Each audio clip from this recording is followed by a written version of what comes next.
ورحمۃ اللہ وبرکاتہ۔ جی میں محمد احسان قادری فکر رضا پیج پہ لائیو کوشچن آنسر سیشن کے لیے حاضر ہوں۔ آپ حضرات عقائد کے تعلق سے جو کچھ سوالات ہو ضرور پیش کر سکتے ہیں۔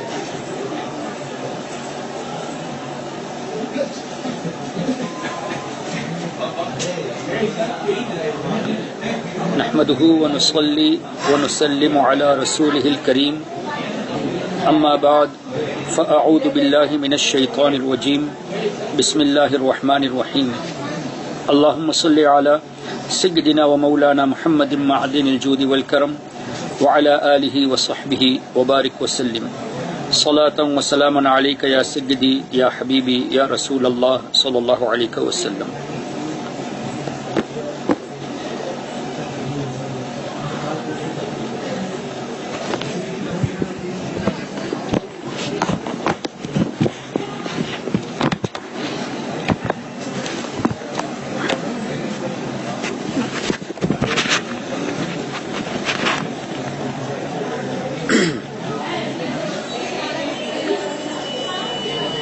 یا الہی ہر جگہ تیری عطا کا ساتھ ہو، یا الہی ہر جگہ تیری عطا کا ساتھ ہو، جب پڑے مشکل شہ مشکل کشا کا ساتھ ہو، یا الہی بھول جائے نزع کی تکلیف کو، شادی دیدار حسن مصطفیٰ کا ساتھ ہو،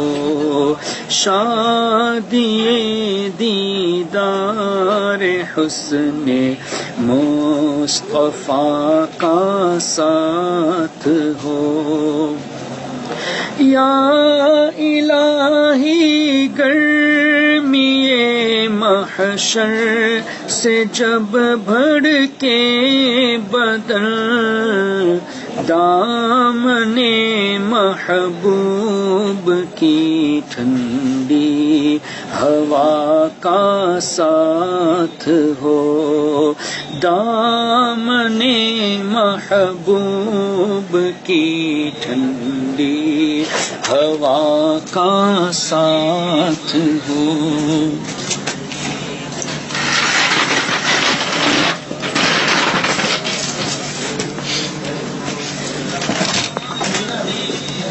یا الہی جب زبان باہر آئے پیاس سے، صاحب کوثر شہ جود و عطا کا ساتھ ہو، یا الہی جب رضا خواب گرا سے سر اٹھائے، دولت بیدار عشق مصطفیٰ کا ساتھ ہو، دولت بیدار عشق مصطفیٰ کا ساتھ ہو، یا الہی ہر جگہ تیری عطا کا ساتھ ہو، جب پڑے مشکل شہ مشکل کشا کا ساتھ ہو۔ بسم اللہ الرحمن الرحیم۔ جناب محمد نجم صاحب، آپ کا یہ سوال ہے کہ قبر اونچی بنانا کیسا ہے؟ دیکھیے، اصل قبر کو پکی بنانا یہ منع ہے۔ بزرگان دین، اولیاء کرام، انبیاء کرام کی مزارت جو بنائی جاتی ہے وہ اصل قبر کو اونچی نہیں کرتے، اس کو پکی نہیں بناتے، بلکہ اصل قبر ایسی چیز رہتی ہے، اس کے اوپر سے مزار بنایا جاتا ہے تاکہ ایک پہچان رہے کہ یہ اللہ کے نیک بندے کی ہے۔ الحمدللہ اولیاء کرام یہ مسئلہ جانتے ہیں کہ قبر کو پکی نہیں بنانی چاہیے، تو اصل قبر پکی نہیں ہوتی، اس کے اوپر سے ہی قبر کو بنایا جاتا ہے تاکہ ایک پہچان رہے کہ یہ اللہ کے نیک بندے کی مزار ہے۔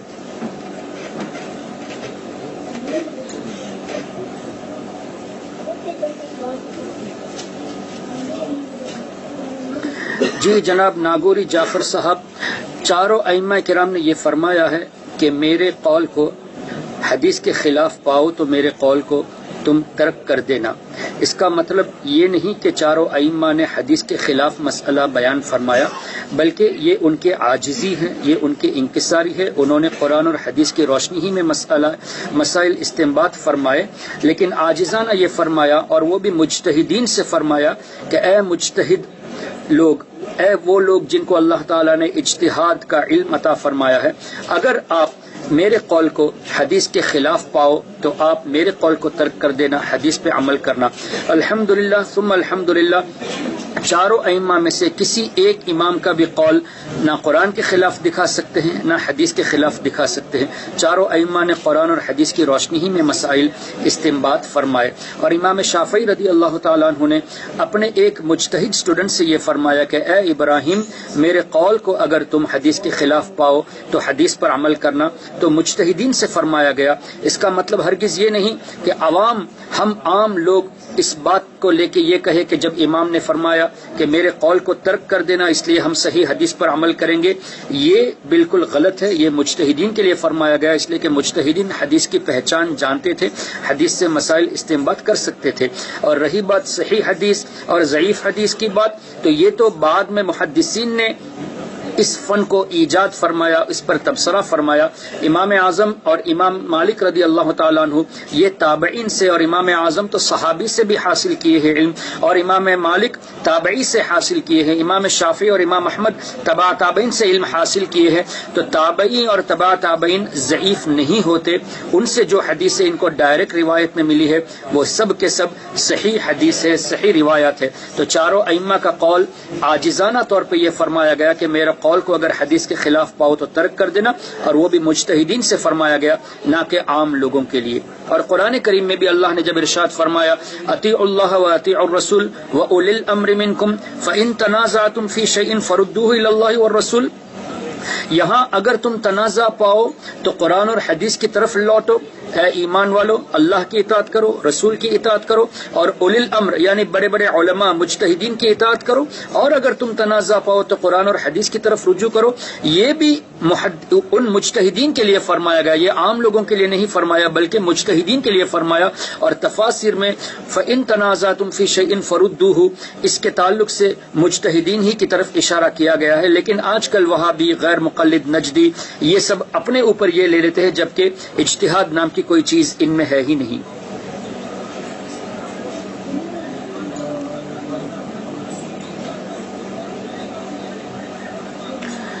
جناب اذہان ابن Aman Ullah, if any animal has been slaughtered without the mentioning of Allah Ta'ala's name, then we should not consume that animal.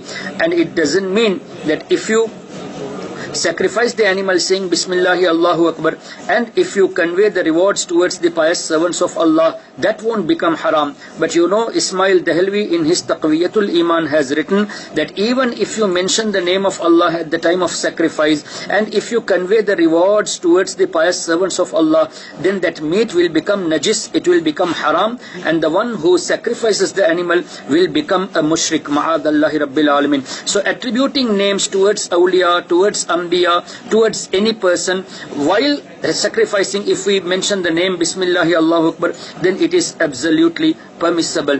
But these people, these Najdi followers, they disregard this when the matters of awliya comes, but at the same time they agree when they do the aqiqah, whereas the aqiqah is been attributed towards the children. Then in that case they don't say it is haram, they say we attribute towards the child. If you ask them that there is a goat kept here, why have you kept, they will say this is for my child's aqiqah, my daughter's aqiqah, or my son's aqiqah. Then that attribution is permissible for them. When we attribute towards the awliya and anbiya, they say it is shirk and it is haram. May Allah Ta'ala protect all of us from such deviant people.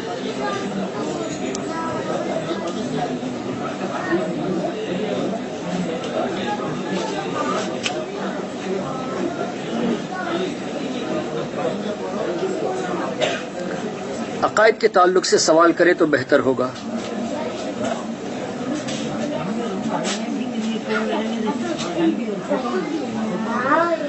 جی جناب وسیم خان صاحب، سنی مساجد اگر نہ ہو، سنی امام نہ ہو تو آپ کے اوپر جماعت واجب نہیں، آپ کے اوپر جمعہ بھی واجب نہیں، عید بھی واجب نہیں. آپ اکیلے صرف اور صرف اسی لیے پڑھتے ہیں کہ گستاخ رسول کے پیچھے نماز نہیں پڑھنی. تو نبی کریم صلی اللہ تعالی علیہ وسلم کی تعظیم بجا لاتے ہوئے اگر آپ نبی کے گستاخ کے پیچھے نماز نہیں پڑھتے تو جماعت کے ثواب سے کئی گنا زیادہ انشاءاللہ اللہ تبارک و تعالی ثواب عطا فرمائے گا اور آپ کے درجات بھی بلند فرمائے گا.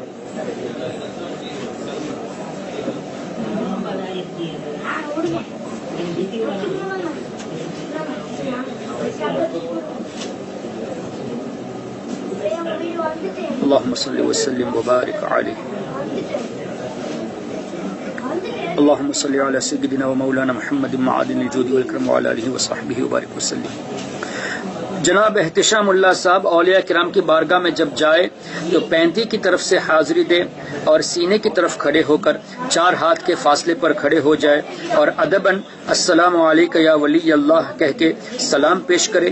ان کے نام ایصال ثواب کرنے کے لیے قرآن شریف کی کچھ صورتیں جیسے سورۃ الفاتحہ یا سورۃ الاخلاص، کچھ درود شریف وغیرہ پڑھ کے یا یاسین شریف جو بھی آپ کو یاد ہو وہ سب پڑھ کے اللہ سے دعا کرے کہ یا اللہ جو کچھ میں نے پڑھا ہے اس کا ثواب تیرے حبیب صلی اللہ تعالی علیہ وسلم کی بارگاہ میں ہم ہدیتاً پیش کرتے ہیں، حضور کی بارگاہ میں قبول فرما. نبی کریم صلی اللہ علیہ وسلم کے صدقے میں تمام انبیاء کرام علیہم الصلاۃ والتسلیم کی بارگاہ میں بھی ہمارا یہ پڑھے ہوئے کا ثواب ہدیتاً قبول فرما. اور ان تمام کے صدقے میں فلاں بزرگ، جس بزرگ کے مزار پہ آپ حاضر ہیں، ان کی مقدس بارگاہ پہ بھی، ان کی روح پر بھی اس کا ثواب آپ ایصال کریں اور ان کے صدقے میں تمام مومنین مومنات مسلمین مسلمات کی روحوں پر ایصال کریں.